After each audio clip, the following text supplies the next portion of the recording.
Hey guys, Ryan Theriot coming to you here from Baton Rouge, Louisiana with Riot Sports Media. Today we're going to talk about the hardest play, in my opinion, for an infielder, any infielder to make, and that's the backhand. First and foremost, when you're in the position getting ready to catch the baseball from a backhand standpoint, right, it's really important to take your right foot and you're going to open it up just a touch, okay? That gives the infielder the ability to lean on one leg, right, rather than having to take a step. Okay, so a little trick of the trade. Once you take your toes and point them out just a touch on the backhand. When you understand and see that the ball is going to be to your backhand side, take a little baby jab step and the right leg will open up just a touch. Okay, now, like we talked before on a regular ground ball, it is imperative that you get your eyes behind your glove. Okay, now that's difficult on the backhand because you're actually having to lean. All right, so what we're going to do first is get as low as we can possibly get.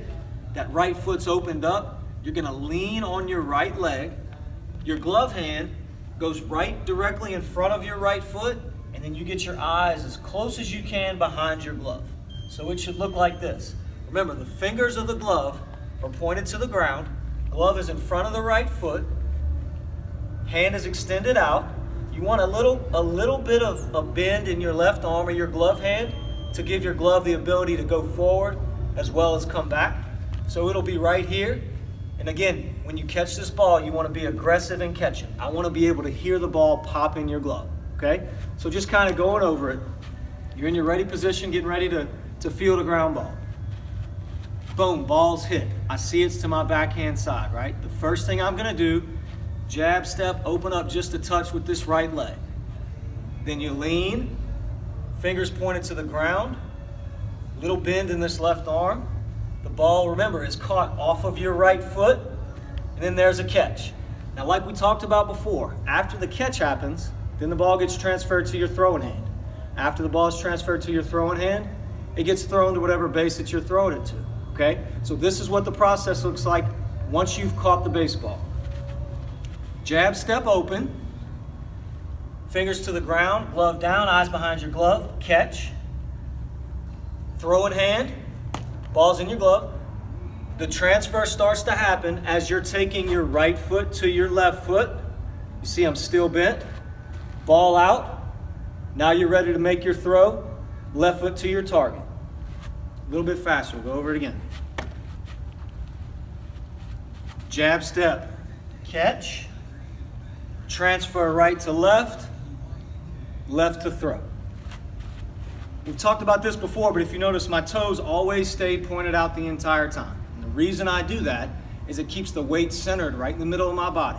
That gives me the ability to make adjustments and stay athletic throughout. So there's three different balls that you can catch when you're playing infield. Obviously the ball right at you, the backhand, and then the forehand. Okay, so now we're going to talk a little bit about the forehand, how to properly approach that baseball, catch it, move your feet, and get in a good position to throw. The forehand is going to be a ball that's hit to your glove side, okay? So for me as a right-handed thrower, it's going to be a ball hit on my left side. Fielding position, ball's hit over here, glove side. I'm jab stepping with my left foot, lean, bend, and catch. So if you notice, I'm staying bent here in the legs. Glove is in front of my left foot. My glove is not out and it's not in here. It's always in front of my left foot. Fingers are pointed to the ground. Then there's your catch. As the ball is caught, transfer to your throwing hand, point to your position wherever it is that you're throwing it, and you're ready to make the play. Now here's a couple things to think about while you're doing the forehand, okay?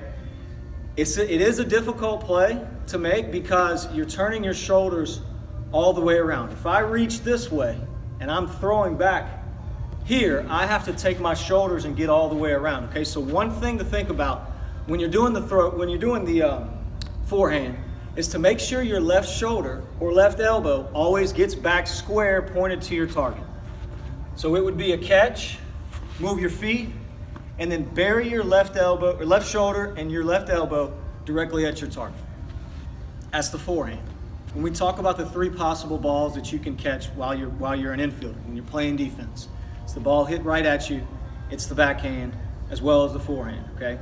Now the best way to practice this is to slow your guys down, make them stop and pause as they move their feet and as they catch the baseball. I'll give you an example, and this is what we do. It's It's very similar to tee work when you're hitting, right? You have to hit off the tee or do side toss or front toss before you start hitting live, or else your swing's gonna be garbage. So this is something that you wanna do before you go catch ground balls, and what it does is it warms up the glove hand, makes it active. Also, it gets the feet ready to be a good infielder, okay? So this is what we do basically. You'll be in your fielding position, there's no baseballs. I'll take all my infielders and I'll put them in two lines. I'll say fielding position, bam, they'll get in their fielding position just like this. I'll say catch, they pop their glove. I'm looking for a few things here. Chest up, back flat, hands out as far as you can get them, fingers on the ground. I'll say catch, they all stop. I'll say right to left and transfer. So this is what that looks like. Right to left, transfer. Then I say left to throw, and then they freeze.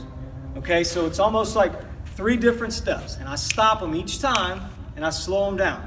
Now what I want them to do is get familiar with the footwork and familiar with the way their body is moving. The faster you do it, the less that they can feel what's happening.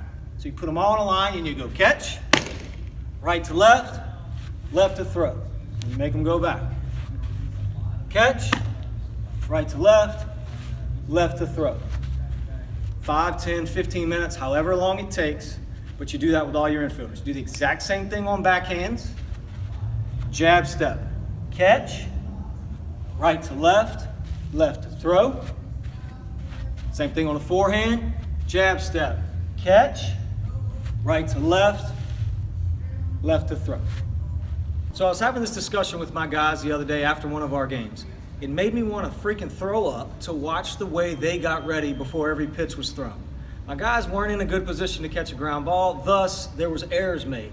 My outfielders weren't in good positions as the ball crossed the hitting zone, thus they got bad jumps on the baseball. Okay, all those things can be avoided. All right, the discussion was very simple. Infielders, this is a real easy rule of thumb. Play as if you're in a 4-foot box at all times. And what does that mean? Okay, playing in a 4-foot box means your rest position is here with your hands on your knees. That 4-foot box, if I stand up, I'm gonna hit my head on it. So you always wanna be low, right? Your low is your rest position. As the pitcher's getting his sign, this is your rest position. As he comes set and ready to pitch, you start a little movement, but you don't change your height, right? Okay, and then you start either your creep step, or what I like to do when I played is I just wanted to get my feet out of the ground just to touch. So I wanted to land 50-50. So I didn't like the creep step because I didn't want to get caught with one foot in front of the other and then the ball hit that way, then I have to take an extra step to get to it. So I just would start here, right? Ball's hit, you're kind of in your ready position, ball crosses the hitting zone, my feet are out the ground and I'm ready to catch a ground ball. Being ready and being prepared is super, super important. If you can't get ready and if you're not ready, you won't have that first step quickness that we're looking for. One of the messages I told him yesterday is you want to feel like you're a bullet being shot out of a gun. The second that ball crosses the hitting zone, you want to be on the balls of your feet and your weight out over your chest, ready to attack the baseball. You don't want to be on your heels. I just mentioned balls of your feet. What a great buzzword to use, not only in hitting, but as well as defense with your guys. You're much more athletic when you're on the balls of your feet. If ever you see your infielders, or if your infielders out there watching this, if ever you're like this, hands crossed, weight on your heels, there is no way, 0 way you can be an effective defender on your heels. You have to be on the balls of your feet, okay? Super, super important. As I talked to the outfielders, because we did have a few balls that dropped that should have been caught, and we had some bad jumps and bad reads on balls, I noticed that, yes, they were ready, but their feet was one in front of the other. Kind of one thing you can do in the outfield, depending on if the batter's right-handed or left-handed, you can either open or close to their pull side.